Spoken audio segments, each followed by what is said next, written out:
Now that I've completed the model construction, I'm going to move on to the rock mass domains. So in this case, we're keeping it very simple. We've only got one material, which is specified in here. So you select whether it's going to be a rock or a soil.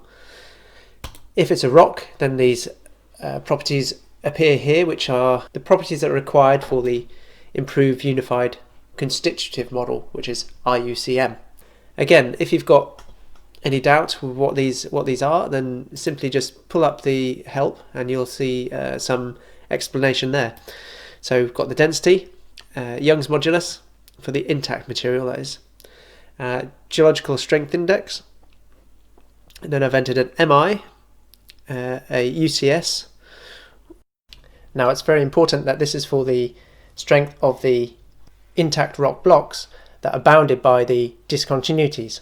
Now those blocks themselves may have defects or heterogeneity in, so you may want to use some of the advice in the literature which shows you how to downgrade the intact UCS from laboratories to represent that heterogeneity. And then we have the disturbance factor. Now, as you can read in here, we don't really promote the use of the disturbance factor when you're using the IUCM.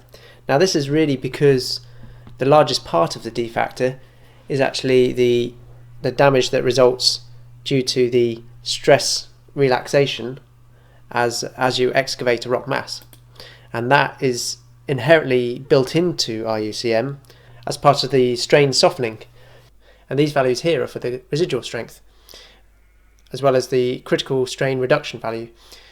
Now we wouldn't really suggest altering these values unless you're particularly familiar with them, so you can read the guidance to provide a bit more clarity if you wish on those.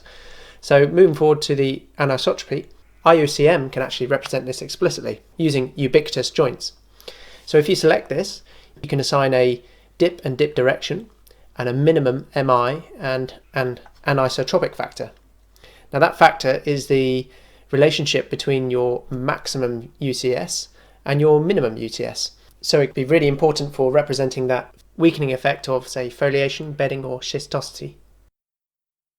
Okay, moving forwards, we're not going to have any anisotropy in this example, so we'll move on.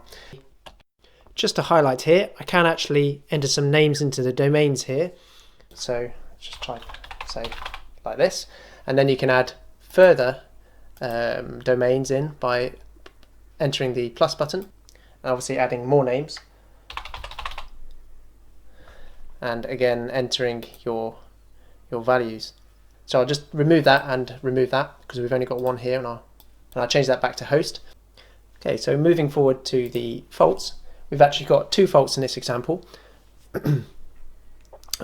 I've given them a thickness of 6 meters, and I've uploaded the file here, and the actual controls for the material strength is the same as the rock mass domains. As in an octary mesh, they are actually modelled as rock mass domains, not as interfaces. Now finally we have the in-situ stress. In this case we're going to just have it as a simple stress field. So I've entered the K ratios there, and you can have a more detailed stress if you wish, but we're going to keep it quite simple. So that's all the parts complete now. I'm just going to click generate, and I now have a input file which is generated within the folder, and that's all ready to load into FLAC3D now. So let's just bring up FLAC3D, create a new project. That's going to be in that example file.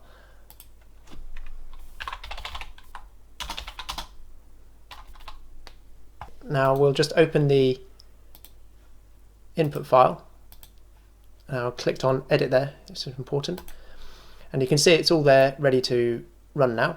You don't need to worry about editing this at all, as long as you've put the correct values in the graphical user interface. Okay, so let's set that running. And just to show you what the model looks like, I'm just going to create a plot of the zones and stick on a cutting plane. Okay, and let's just zoom in here, and you can see the mesh starting to generate. I'll just leave it run for a minute so you can start to see it all come together. So now it's starting to group the zones.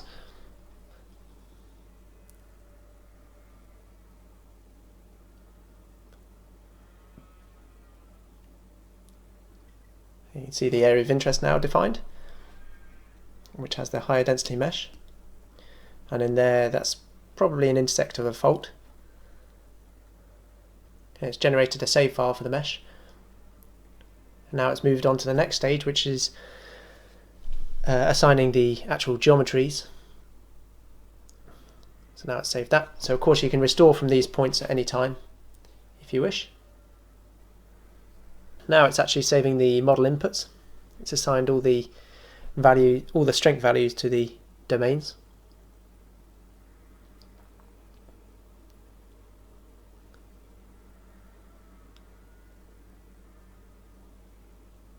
And now it's refreshed that the main plot, ready for the run itself. Again, we can turn these on if we wish during the run. And you just need to be careful if you have the say this contour of displacement on, then it's going to slow down the run a little bit. So let's just turn it off for now. Turn this back on, and we'll just turn the cutting plane off and just show you the extent of the model there. There we go. Okay.